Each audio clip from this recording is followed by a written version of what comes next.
Assalamualaikum warahmatullahi wabarakatuh. Selamat siang, Om Swastiastu, Lambang Budaya, Salam Kebajikan. Kami dari kelompok 9, pertemuan ke-12, ingin mempresentasikan dengan judul Pemikiran Logis, Kritis, Sistematis, dan Inovatif dalam Filsafat Komunikasi. Di sini, di kelompok saya ada Regina Triyunanti. Silakan perkenalan. Perkenalkan, nama saya Regina Triyunanti dari kelas B, absen 26. Saya Rifki Sevian dari kelas B, absen 28. Saya Wafika Jali dari kelas B, absen ke-45.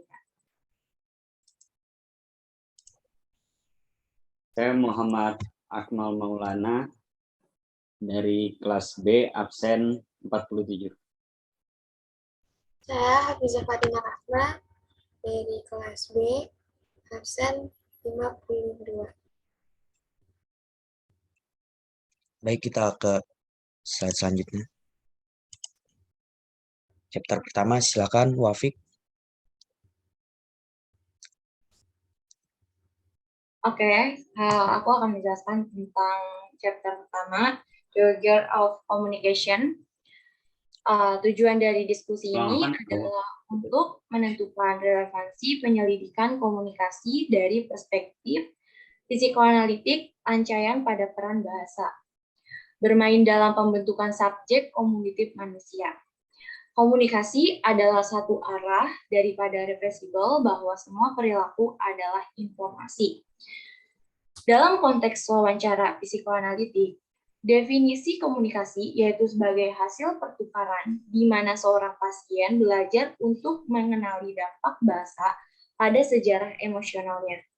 Perbedaan antara fungsi komunikatif lainnya bersifat struktural, yaitu di satu sisi bahasa dipahami sebagai media untuk transportasi dan pertukaran informasi.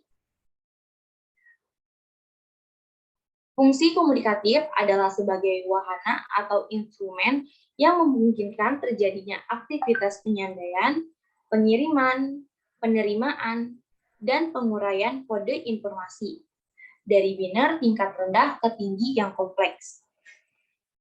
Bahasa membawa keteraturan persepsi indera melalui jaringan makna yang disampaikan dalam kata-kata dan kalimat yang dihasilkan menurut aturan dengan melakukan itu memberi dunia manusia yang hidup dengan realitas konkret, psikis atau konseptual. Perbedaan mendasar antara dua fungsi bahasa ini membantu kita melihat bagaimana bahasa atau lingkup semantik relatif tidak disignifikan dengan sendirinya. Pentingnya wawasan ke dalam fungsi meta komunikatif bahasa ini tidak boleh dianggap sepele. Sebab, meskipun bahasa dapat menjadi media dan kendaraan untuk aktivitas mengkomunikasikan suatu ide, penciptaan makna, ekspresi, pengalaman, dan sebagainya, justru karena bahasa mengkomunikasikannya dirinya sendiri bahwa suatu jalur adalah terbuka untuk kehidupan psikis. Teori dan praktis psikoanalitik menunjukkan bahwa kontrol sadar yang dimiliki seorang atas niatnya dalam bahasa kadang-kadang dapat dirusak oleh fungsi metakomunikasi bahasa. Kognitif bahasa atau proses belajar berbicara dengan orang lain, diajak bicara, dan dibicarakan oleh orang lain. Tantangan bagi pasien dan juga psikoanalisis adalah mendengarkan sistem keyakinan, prinsip, dan nilai yang secara konkret menyusun hubungan pasien dengan orang lain, membentuk tindakan, persepsi diri, dan pola kalimat komunikasinya. Fungsi editor sangat penting untuk praktik psikoanalitik. Karena apa? Karena yang dikatakan pasien dalam konteks itu mungkin tidak selalu sama dengan apa yang dikatakannya. Berbicara dengan mendengarkan dalam psikoanalisis singkatnya adalah wancana dalam perjalanan ke pemahaman pribadi. Pentingnya bahasa bawah sadar untuk persepsi sadar pengalaman fenomenal. Baik, untuk selanjutnya dipersilakan.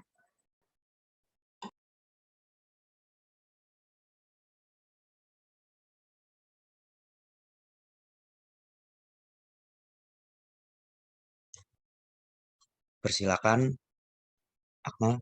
Baik. The band of language and love of communication adalah dampak warisan psikoanalisis Lasanian pada konsep modern tentang diri menjelaskan setidaknya secara filosofis sebagai kegiatan dalam pemikiran komunikasi modern tentang tanggapan bahwa komunikasi manusia tidak dapat terjadi untuk mengembangkan potensi pendidikan filosofis yang dibuka dengan mengandaikan ketidakmungkinan non-komunikasi manusia. Kita dapat mulai dengan melihat dengan cermat perbedaan antara komunikasi dan non-komunikasi tercermin.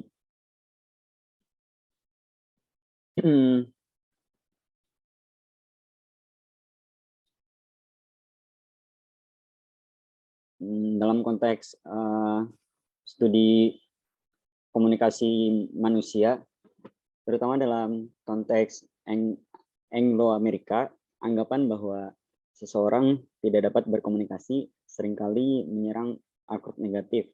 Bahkan ada posisi terasa membatasi di permukaannya dan pada awalnya memerah.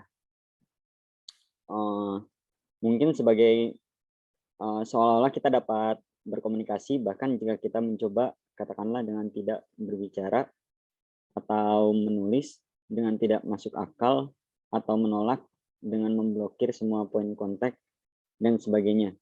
Aksioma ini tampaknya merupakan penghinaan langsung terhadap nilai-nilai yang kita pegang tentang subjek modern dalam hak, kekuasaan, dan kebebasan pribadinya.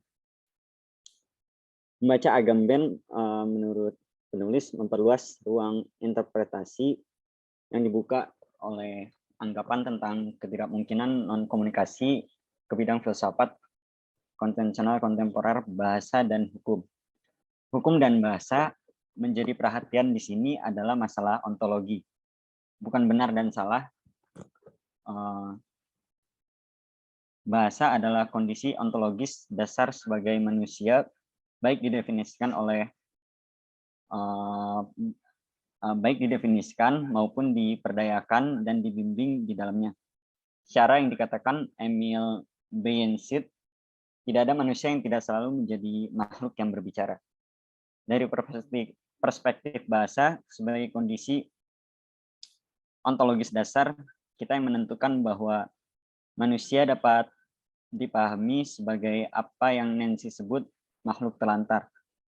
Dilarang dari keadaan yang dibayangkan sebelum atau di luar bahasa. Tanggapan inovatif filosofis terhadap masalah yang abadi dan menyusulkan ini dapat ditemukan setelah kita mempertimbangkan hubungan bahasa dengan makhluk yang berbicara sebagai hubungan larangan. Menggunakan pengajaran Agamben terhadap pertanyaan-pertanyaan tentang bahasa dan hukum sebagai panduan. Halaman-halaman yang harus diikuti meneliti komunikasi manusia dalam hal pengalaman, tidak hanya tentang perbedaan diri, seperti yang dijelaskan dalam bab 1 tadi, tetapi tentang larangan bahasa dan hukum komunikasi. Untuk mengembangkan potensi penyelidikan filosofis yang dibuka dengan mengandaikan ketidakmungkinan non-komunikasi manusia, kita dapat mulai dengan melibatkan dengan cermat perbedaan antara komunikasi dan non-komunikasi yang tercermin, dan bahkan mungkin diterima begitu saja dalam pemikiran atau perdebatan tentang anggapan itu sendiri. Berbeda dengan gambaran dalam luar yang kaku dari tatanan ini, kita akan melakukannya dengan baik untuk mempertimbangkan bagaimana komunikasi manusia sebenarnya mencakup bagian luarnya.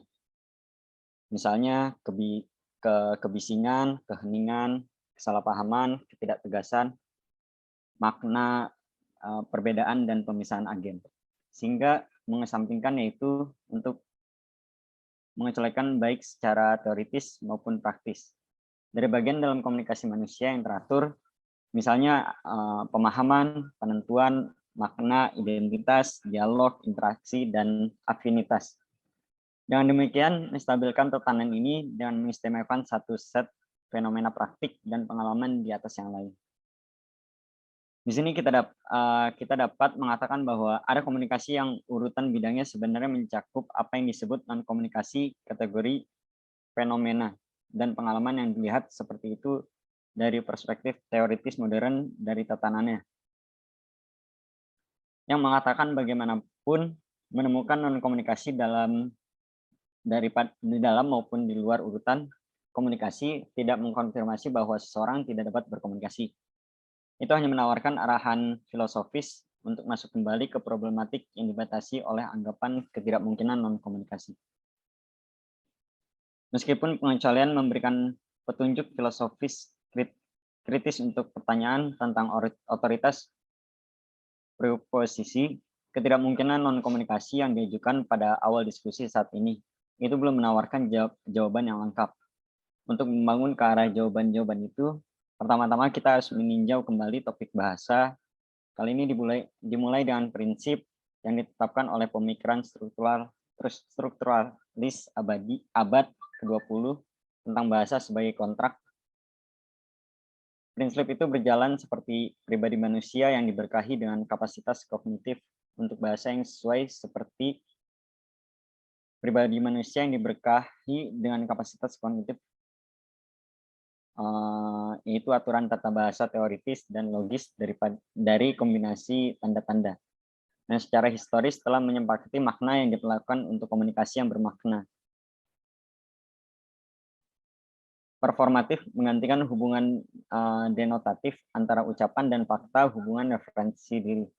Yang menempatkan yang pertama keluar dari permainan, menempatkan dirinya ke depan sebagai fakta yang menentukan model kebenaran.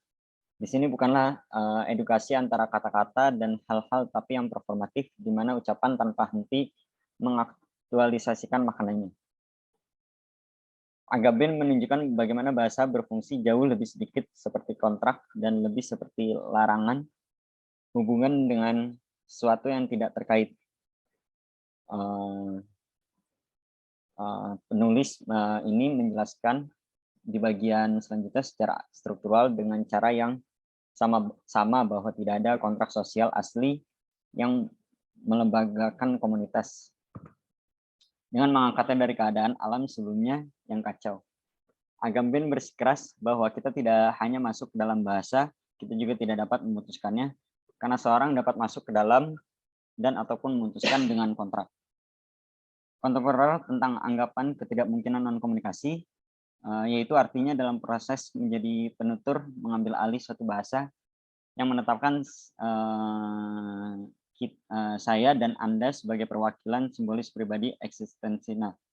Manusia ditinggalkan ke bahasa sebagai realitas ampuh berdaulat untuk menandakan bagi Agamben bahasa yang memberikan definisi manusia tidak hanya sejajar dengan yang tidak hanya sejajar maupun berdampingan dengan hukum struktur hukum menurutnya. Didasarkan pada struktur bahasa yang seperti baru saja kita lihat mengikat makhluk speaking dan kepada semua orang yang diwakilinya melalui hubungan luar biasa bahasa dengan contoh-contoh yang diatur dari kejadian-kejadian yang terjadi.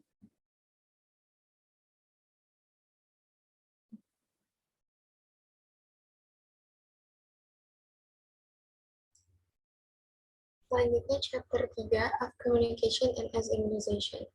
Komunitas bukanlah entitas atau apakah itu subjek kolektif atau totalitas subjek, melainkan hubungan yang membuat mereka bukan lagi subjek individu karena menutup mereka dari identitas mereka dengan garis yang melintasi mereka. Hubungan mereka itu adalah dengan di antara between dan ambang batas di mana mereka bertemu dalam titik kontak yang membawa mereka ke dalam hubungan dengan orang lain sejauh mana itu memisahkan mereka dari diri mereka sendiri. Untuk mengembangkan tesis ini, bab ini beralih ke karya Roberto Esposito yang volumenya yang paling terkenal, Komunitas, Imunitas, dan Bios. Bab ini sebagian besar berfokus pada imunitas, inti dari trilogi di atas, karena analisis kekebalan yang kuat dan proaktif sebagai perangkat konseptual yang ditunjukkan Esposito telah menjadi penentu hari ini dalam bagaimana kehidupan manusia dan non-manusia dirasakan. Dan dengan demikian, bagaimana hal itu dialami, dihargai, dan diatur dalam apa yang dia dan para filsuf dan ahli teori kontinental lainnya sebut sebagai paradigma biopolitik modern yang tetap atau konstan. Kata Esposito, tempat di mana ancaman itu berada selalu di perbatasan antara bagian dalam dan luar, antara diri dan orang lain, individu dan yang umum. Topik batas identitas, keberadaan, pemeliharaan orang lain, pemeliharaan perlindungan dan ancaman pelanggaran mereka adalah topik komunikasi yang mendasar. Teori informasi modern misalnya mengemukakan organisme yang berinteraksi dengan lingkungannya dan mendefinisikan komunikasi sebagai respons interaktif terhadap lingkungan. Untuk organisme manusia, lingkungan terdiri dari organisme lain, manusia menjadi yang paling jelas, dan interaksi di dalamnya selalu simbolis. Logika yang mengatur konteks interaksi manusia, baik mikro atau makro. Perspektif Esposito tentang konsep dan fungsi kekebalan menambah wawasan tentang semiotika atau logika tanda, dan fenomenologi atau pengalaman hidup. Dari identitas komunikasi membuat borders. Ini membantu kita memahami komunikasi sebagai nama ambang batas antara diri sendiri dan orang lain, kita dan mereka, di dalam dan di luar, di mana ancaman dan perlindungan perbatasan identitas terjadi. Karena alasan bahwa makhluk adalah makhluk bersama secara primordial, atau bahwa keberadaan adalah koeksistensi. Bagi Esposito, komunitas tidak hanya merupakan kondisi asal-usul kami, tetapi juga mendahulunya secara ontologis dengan fakta bahwa kami selalu ada bersama. Di sisi lain dan secara paradoks, komunitas tidak dapat diwujudkan. Ini karena, seperti yang dikemukakan Esposito, komunitas bukanlah substansi atau atribut. Kutipan ringkasan dari komunitas menangkap poin kritis ini. Seperti yang ada di PPT. Komunitas bukanlah entitas atau apakah itu subjek kolektif atau totalitas subjek, melainkan hubungan yang membuat mereka bukan lagi subjek individu karena menutup mereka dari identitas mereka dengan garis yang melintasi mereka, mengubah mereka. Itu adalah dengan, diantara, dan ambang batas di mana mereka bertemu dalam titik kontak yang membawa mereka ke dalam hubungan dengan orang lain, sejauh mana itu misalkan mereka dari diri mereka sendiri. Konon, meskipun relasi itu sendiri adalah konsep abstrak, maksud Esposito dalam mengidentifikasi nothing of community dengan menaikkannya ketika wacana filosofis bukanlah untuk menunda pemikirannya ke istilah lain yang berpotensi lebih abstrak, juga bukan sekali lagi untuk merusak kebutuhan komunitas dan pentingnya kehidupan individu untuk berbagi satu sama lain. Sebaliknya, menekankan fakta ontologis hubungan bahwa menjadi manusia berarti bersama satu sama lain, relation, sebagai esensi dari identitas apapun, termasuk komunitas, membantu menjelaskan kebangkitannya dalam pemikiran modern dan upaya yang gagal untuk mewujudkannya, terutama karena gagasan komunitas menanggung dua konsekuensi utama. Konsekuensi pertama dari komunitas menurut pembacaan Esposito tentang hal itu sebagai masalah dasar filsafat politik modern adalah bahwa komunitas gagal melindungi individu sebagai relasi asli atau non-entitas yang dimiliki oleh semua anggotanya. Komunitas tidak dengan sendirinya menjamin kemampuan individu untuk menjalankan kebebasan pribadi, sementara pada saat yang sama membatasi orang lain dari menjalankan terlalu banyak dari mereka sendiri. Dalam masa individu yang tidak terdiferensiasi, yang ada bersama-sama, ada kemungkinan konflik ancaman atau ketakutan akan potensi kebodohan, dan karena alasan-alasan itu kebutuhan akan perlindungan. Tetapi karena ketidakberdayaannya, komunitas telah dianggap sebagai sama sekali tidak mampu menghasilkan efek kesamaan. Konsekuensi kedua dari komunitas yang tidak dapat dipisahkan dari yang pertama adalah bahwa upaya untuk mewujudkan komunitas dengan mengatasi kurangnya perlindungan dalam keadaan massa yang tidak berdiferensiasi untuk menyadari apa yang sudah ada, yang membuat menyadarinya secara logis tidak mungkin. Sebenarnya dapat mengancam anggotanya. Ini adalah sebagai tanggapan terhadap ancaman persatuan yang tidak terdiferensiasi dan dengan demikian tidak terlindungi, dan ketidakmungkinan untuk menyadarinya. Bahwa teori politik modern, seperti yang dibaca Esposito dengan cermat, mengembangkan apa yang disebutnya paradigma imuniter. Secara filosofis, paradigma ini berpedoman pada sistem tubuh untuk melindungi mereka. Contoh dasarnya adalah praktik vaksin menyuntikkan sejumlah kecil virus penyebab penyakit untuk merangsang produksi alami antibodi pelindung tubuh manusia, atau dalam contoh sistem non-manusia, pemasangan perangkat lunak perlindungan virus ke dalam kode komputer sehingga dapat mengantisipasi, mendeteksi, dan mengendalikan ancaman kompromi sistem dengan lebih baik. Seperti yang dijelaskan Esposito, poin penting ini, mekanisme imunitas mengandaikan adanya penyakit yang seharusnya dihadapinya, tidak hanya dalam arti bahwa penyakit membuatnya perlu risiko dalam infeksi yang membenarkan tindakan profilaksi, tetapi juga dalam istilah yang lebih ketat, bahwa mekanisme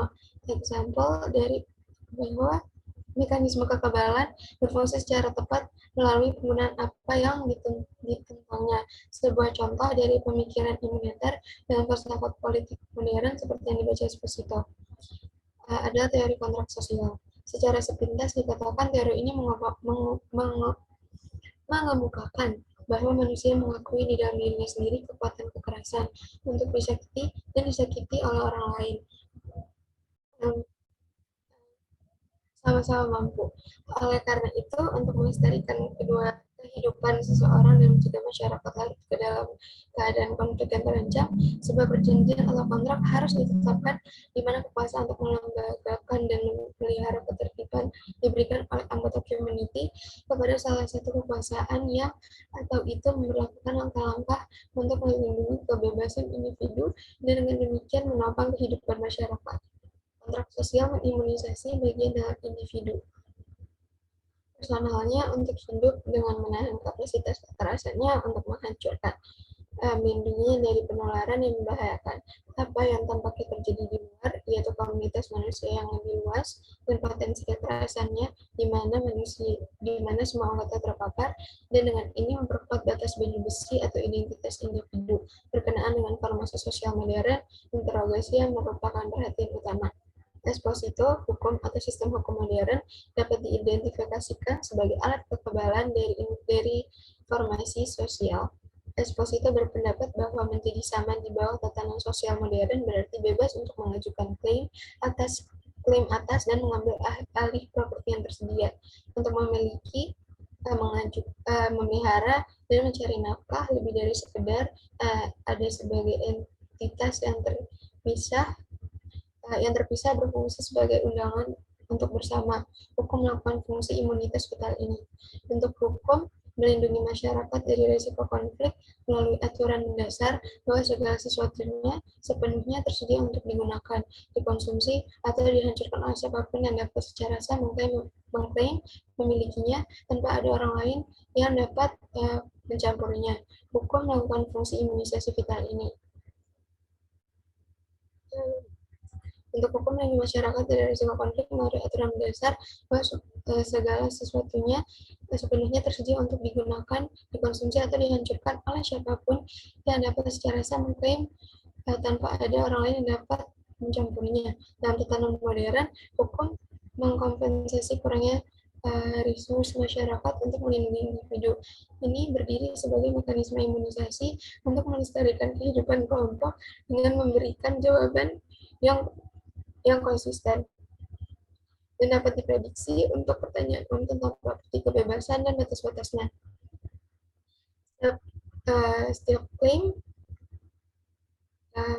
untuk setiap klaim yang saling bertentangan muncul dalam tatanan ini. Mereka yang menang melakukannya bukan dengan cara kekuatan pribadi, tetapi oleh penggunaan hukum yang efektif.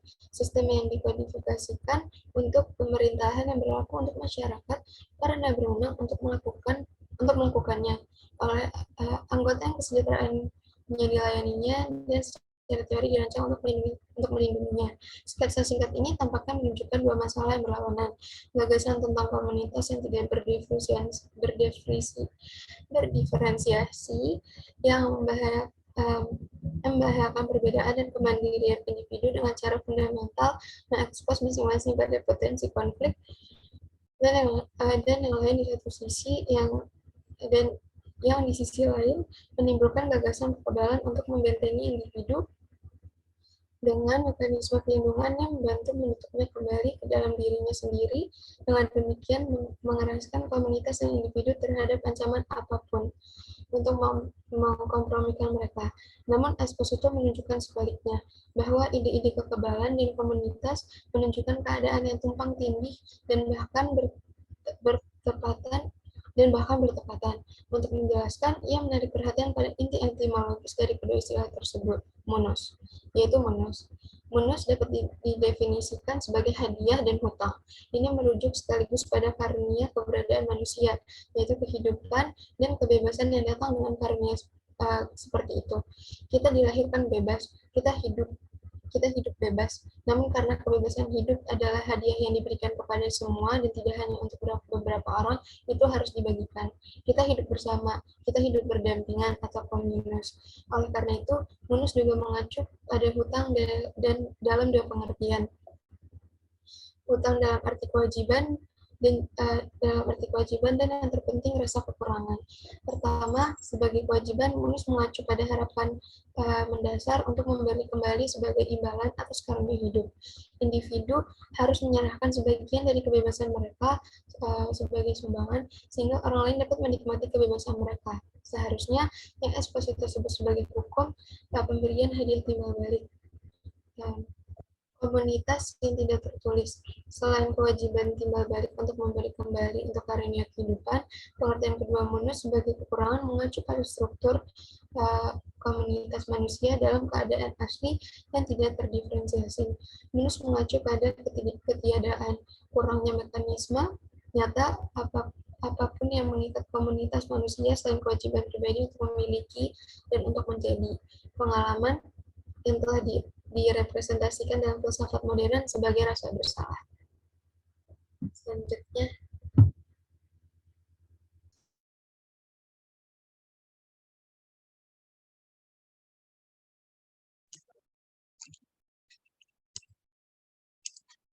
Boudia's Index.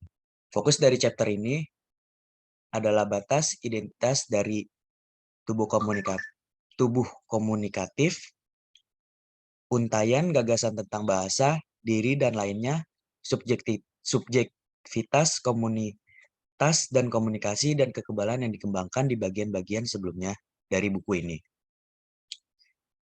Dari bab ini adalah untuk menentukan perspektif Nancy sebagai pusat filsafat kontinental, kontemporer, komunikasi, embodiment, dan komunitas.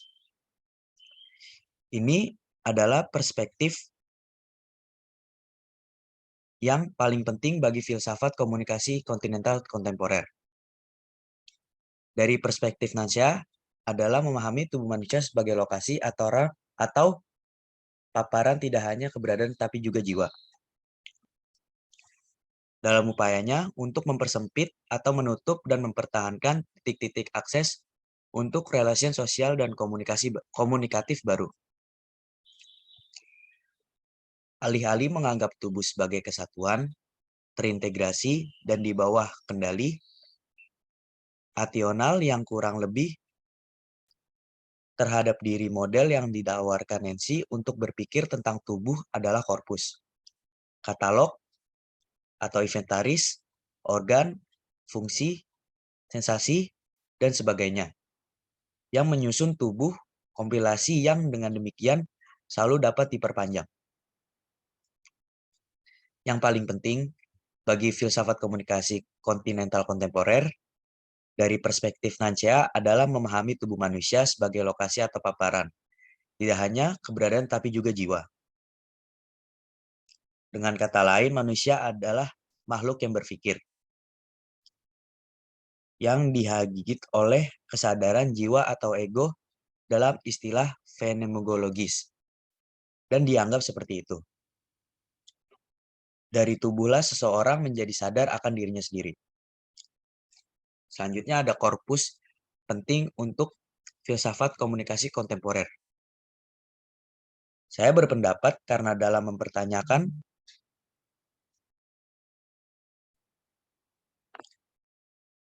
kontinental kontemporer adalah ruang lingkup ontologis yang ditawarkannya untuk penyelidikan komunikasi manusia.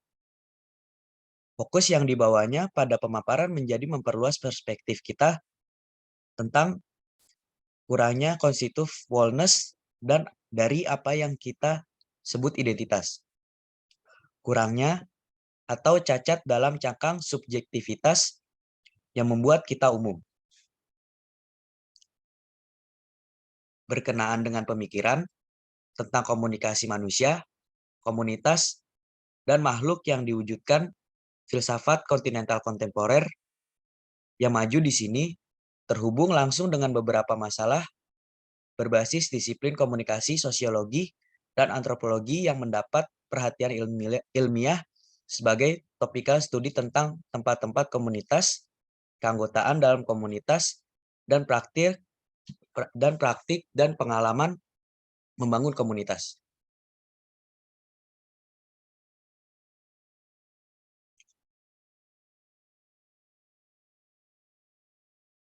Selanjutnya.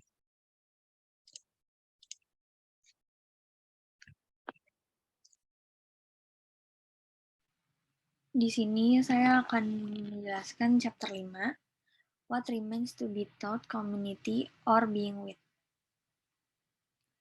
Dari perspektif filsafat komunikasi kontemporer, tugas semacam itu memperdalam diskusi sejauh ini tentang hubungan, keberadaan, perbedaan, komunikasi dan komunikasi, komunitas, dan imunitas melalui pemeriksaan koeksistensi atau dengan yang merupakan unsur untuk pemikiran dan pengalaman diri.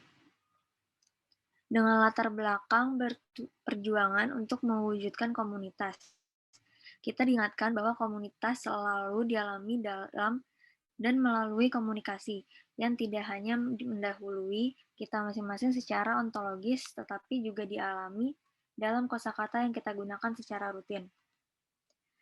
Seperti yang dikemukakan Jean-Luc Nancy, yaitu memikirkan apa yang akan terjadi pada keberadaan kita bersama, yang berarti keberadaan kita itu sendiri. Tujuan dari penelitian yang disajikan dalam volume saat ini secara ringkas adalah deskripsi filosofis komunikasi manusia dalam hukumnya, seperti fungsi imunisasi dalam formasi sosial, mode untuk memungkinkan dan membatasi ekspresi individu yang juga mengandung dan mengekang potensi konflik kolektif. Tujuan dari uraian sejauh ini adalah untuk menarik perhatian pada peran penyusun yang dimainkan oleh bahasa dan komunikasi di persimpangan subjektivitas atau kesadaran, perwujudan manusia atau kehidupan, dan komunitas manusia atau persilangan semiotik batas-batas identitas. Dari perspektif filsafat komunikasi kontemporer, tugas semacam itu memperdalam diskusi sejauh ini tentang hubungan, keberadaan, perbedaan, komunikasi dan komunikasi, komunitas dan imunitas melalui pemeriksaan koeksistensi atau dengan yang merupakan unsur pemikiran dan pengalaman diri.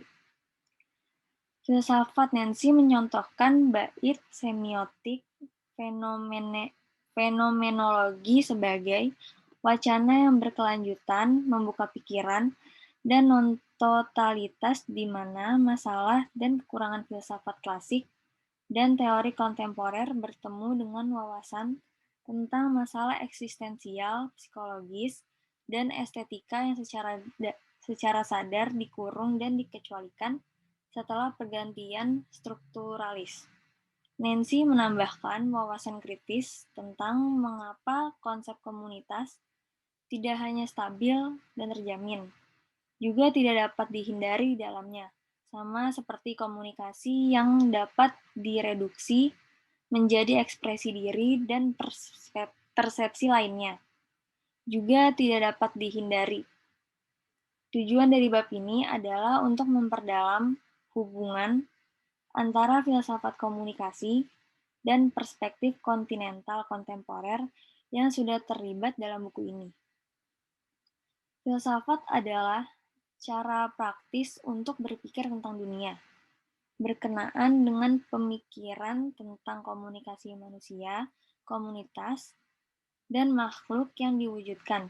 Filsafat kontinental kontemporer yang maju di sini terhubung langsung dengan beberapa masalah berbasis disiplin komunikasi, sosiologi, dan antropologi yang mendapat perhatian ilmiah sebagai topical studying tentang tempat-tempat komunitas, keanggotaan dalam komunitas, dan praktik pengalaman membangun komunitas.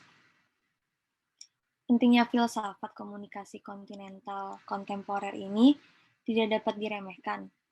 Memperhatikan bahasa dan pengalaman yang diwujudkan dari keberadaan kecerdasan yang dibangun di atas upaya filosofis untuk mempertanyakan kepastian subjek humanis, identik diri, dan performa teori komunikasi modern. Mengekspos manusia pada dasarnya sebagai paparan yang tidak memiliki identitas tertutup. Dari perspektif itu, kami menghargai lebih dalam bagaimana gagasan komunitas terikat secara tidak dapat ditarik kembali pada kemungkinan komunikasi manusia, perlindungan dan ancamannya, kebebasan dan kendalanya. Pertanyaan tentang komunis adalah pertanyaan tentang komunikasinya. Berbagi yang berarti pembagiannya rata. Konsep dan fenomena komunitas sudah lama berdiri sejak panduan tematik untuk penyelidikan komunikasi manusia. Namun dalam ilmu sosial, arus utama yang berinisial humaniora komunitas atau apa yang disebut Zygmunt Bauman sebagai tanda mimpi surga yang hilang, secara rutin dianggap sebagai kepastian, atau apa yang dapat dan harus dibangun atau maintain, biasanya melalui apa yang disebut komunikasi yang lebih baik. Sebaliknya, tanda dan wawancara tentang komunitas membawa struktur untuk merasakan dan membentuk makna yang dibuat dari mantan experiensi kita di dunia. Dan untuk alasan itu juga sama nyatanya, seperti halnya simbolis. Namun meskipun komunitas menonjol dalam beasiswa akademik serta dalam pembicaraan rutin tentang siapa kita, apa yang dimaksud ketika membicarakannya seringkali tidak jelas dan seperti mimpi. Dalam pengertian itulah tugas berpikir alih-alih mengendalikan komunitas tidak hanya tetap ada tetapi juga tetap tidak ada. Pikiran tentang komunitas yang pasti adalah pemikiran tentang waktu kita. Selanjutnya.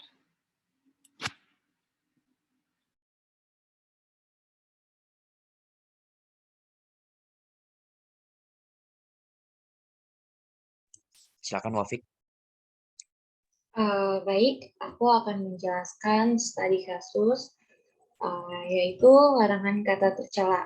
Kita ambil di sini studi kasusnya kata anjay ya. Seperti yang kita ketahui, kata anjay itu sempat menjadi trending topik di Twitter. Menanggapi fenomena itu, Dokter Ilmu Hukum Universitas Airlangga atau Unair, yaitu Bambang Suheryadi, mengatakan bahwa sikap Komnas PA terlalu berlebihan. Mengingat kata anjay sendiri bermakna multitafsir bergantung pada konteks penggunaannya. Penggunaan kata anjay yang bertujuan untuk merendahkan martabat dan mengandung unsur kekerasan. Kata dia. Penuturnya berpotensi mendapat hukum berdasarkan pasal 80 JO, pasal 70 C, Undang-Undang 35 tahun 2016 tentang perlindungan anak, di mana pidana penjara paling lama adalah 3 tahun, 6 bulan, dan atau denda 75 juta rupiah. Penggunaan kata anjay, lanjut Suher, tidak mempunyai dampak hukum apabila tidak digunakan dalam konteks perbuatan yang dilarang undang-undang. Sebagaimana dalam pasal 75C Undang-Undang 35 tahun 2014 yang telah diubah menjadi Undang-Undang 17 tahun 2016 tentang perlindungan anak.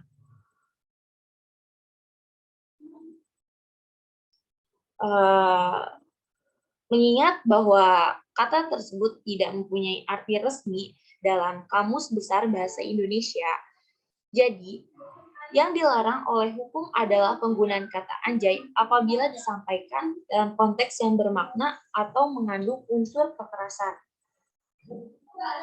Papar dosen yang akrab dipanggil Suher seperti dikutip dari laman Unair News. Ia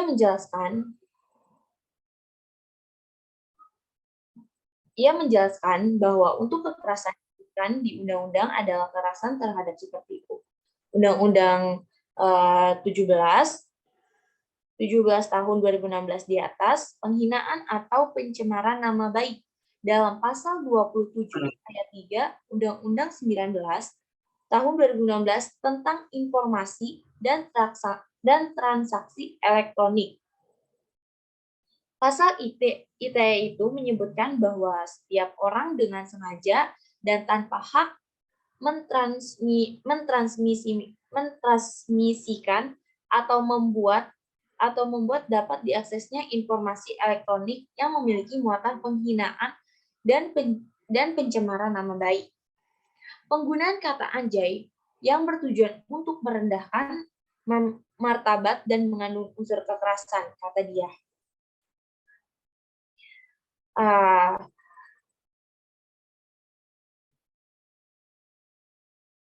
Penggunaan kata anjay, isi pasal tersebut adalah setiap orang yang dilarang menempatkan, membiarkan, melakukan, menyuruh melakukan, atau turut serta melakukan kekerasan terhadap anak. Suher berharap apabila hasil kajian ahli bahasa mengenai arti kata anjay menunjukkan bahwa maknanya tidak baik, makna dia mengajak masyarakat untuk mengkampanyekan agar tidak menggunakan disaksi itu. Namun, jika memang artinya berbeda-beda, bergantung konteks, maka dia berharap agar orang tua dapat memberikan bimbingan kepada anak-anak supaya lebih bijak dalam memilih kata saat berkomunikasi. Baik, selanjutnya. Baik. Sebentar. Kaitan pokok bahasan dengan kasus. Kaitan antara studi kasus ini pada bab The Ban of Language and Law of Communication adalah kata anjay. Merupakan bagian dari bahasa gaul yang tidak hanya untuk umpatan sebagaimana merendahkan martabat seseorang, melainkan kata ini bisa dijadikan sebagai ucapan yang menyatakan kekaguman pada suatu hal yang dianggap luar biasa gitu.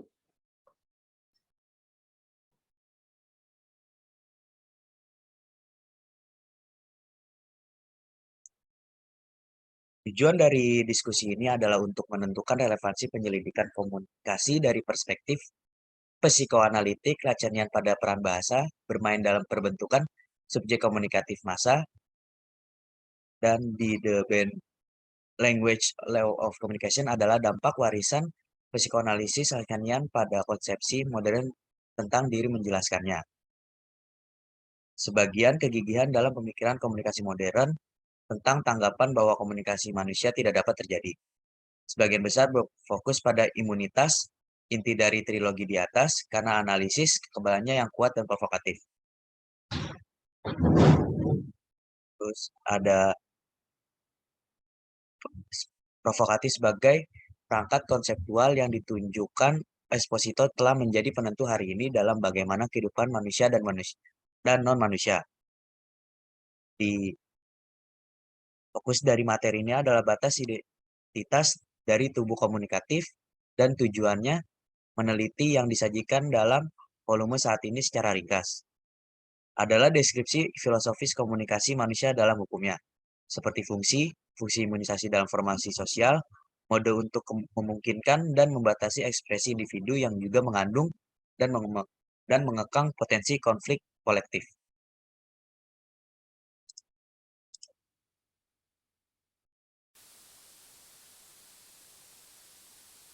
Selanjutnya sarannya yaitu fokus saja membangun pola pikir masyarakat yang lebih edukatif supaya tidak merundung, menghina, mencaci maki, atau berkata tidak pantas kepada orang lain.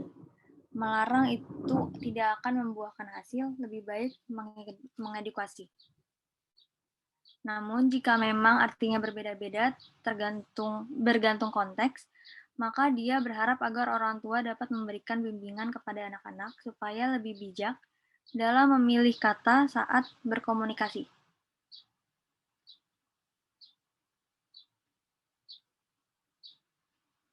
Baik, kurang lebihnya mohon maaf.